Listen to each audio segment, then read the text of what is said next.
Good morning, good afternoon, good evening, depending on where you are in the world. My name is Carrolet Thomas, and welcome to my channel. Thank you to those of you who have subscribed to my channel, and if you haven't subscribed to my channel yet, please do. It's free. It doesn't cost you anything.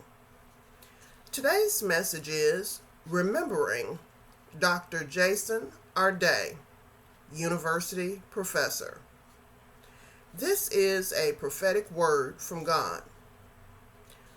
The only knowledge that I had of Dr. Jason Arday was a glance at a headline just days before he died.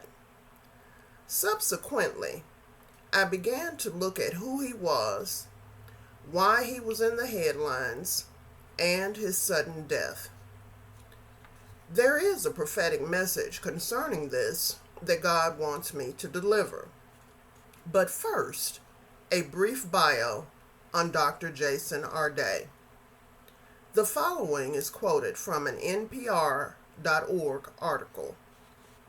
Jason Arday built his academic career studying race, inequality, and education, subjects that would later become inseparable from his own story.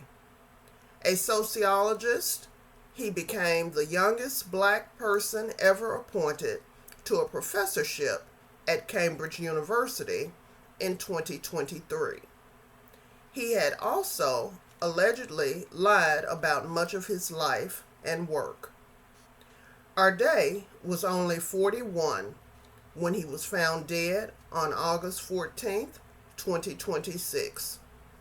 He had denied any intentional wrongdoing and resigned from Cambridge as scrutiny of his biography and academic work intensified. He had also become the target of racist attacks online, which continued after his resignation.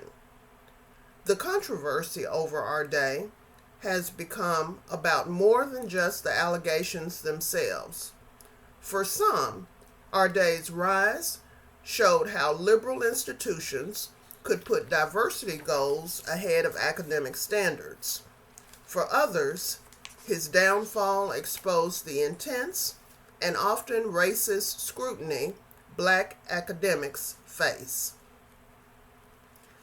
I have listened to several content creators and media outlets talk about Dr. Arday, and I will share a few of them in the video description box of this YouTube video for you to review. As a former educator of more than 15 years, I worked in education and public schools at all grade levels and in various aspects of academia on public university campuses. I am also the parent of an adult son that attended a prestigious private college. That said, I know what I know about education and academia in various environments, and you would be surprised at the things that go on behind the scenes. As the saying goes, if walls could talk. Let's just say I am still in recovery, but I digress. This prophetic word is not for us to discuss Dr. Jason Arday, but it is for us to briefly discuss what happened to Dr. Arday. Let me be clear.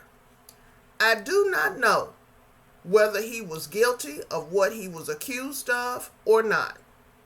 But from what I have heard, he was greatly distressed by those accusations.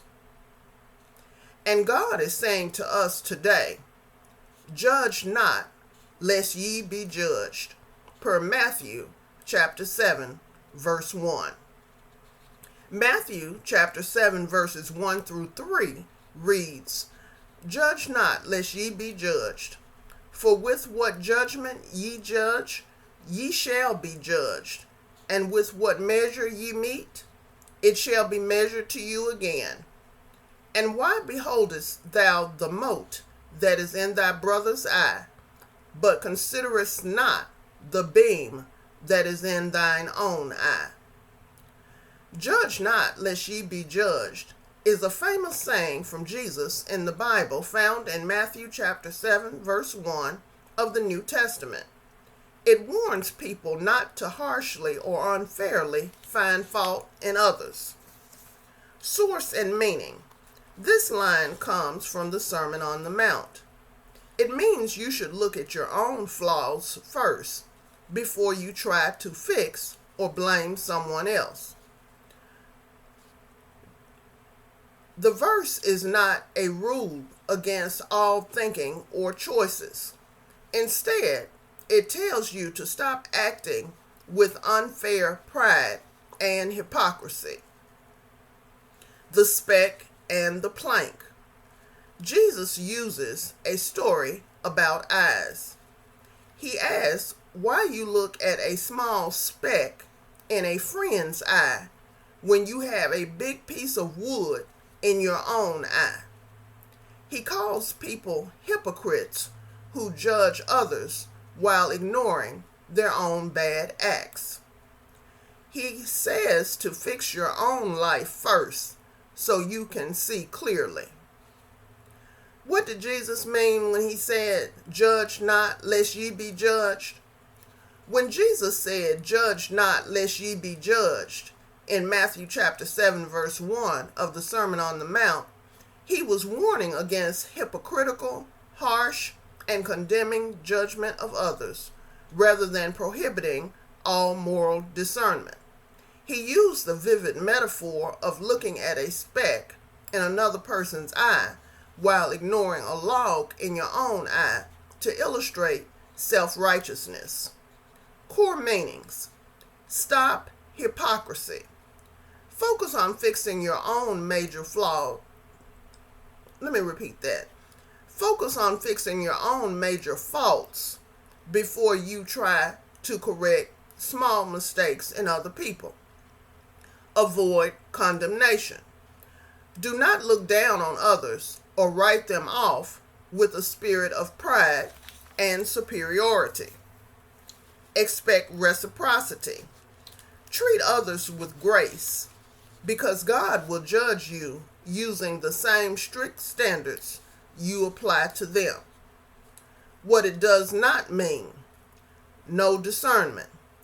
Jesus does not mean you cannot tell right from wrong or good from bad. Later in the same chapter, he tells people to recognize false teachers and use wisdom. Complete silence.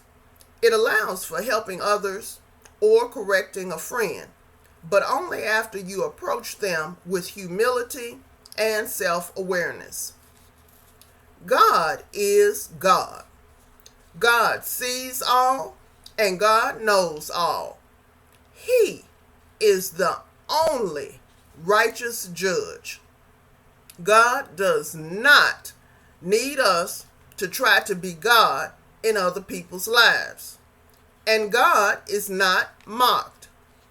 The phrase "God is not mocked" comes from Galatians chapter 6, verse 7 in the Bible. Be not deceived. God is not mocked. For whatsoever a man soweth, that shall he also reap.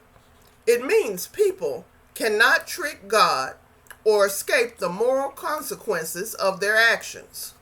Key meaning. Cause and effect. Life follows a spiritual law of sowing and reaping. Good choices yield positive results, while harmful choices lead to negative outcomes. No deception. People may think they can hide their actions or fool divine justice, but God sees all hidden intentions and deeds. Accountability. Treating God's rules with contempt or ignoring his principles results in a guaranteed harvest.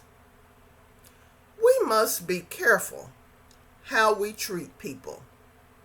Rest assured, that nobody is getting away with anything, no matter who they are. Vengeance is mine. I shall repay, saith the Lord. Per Romans chapter 12, verse 19. We must know that God is watching and that there is a judgment day coming for us all. Dr. Jason Arday leaves to mourn a wife and 2 children. Our thoughts and prayers go out to them and to his family and friends and all who loved him. I hope and pray that this message has been a blessing to you. Please like, share, comment, and subscribe. And if you feel led, you can make a donation. Thank you for listening and supporting my YouTube channel. God bless you and just be happy.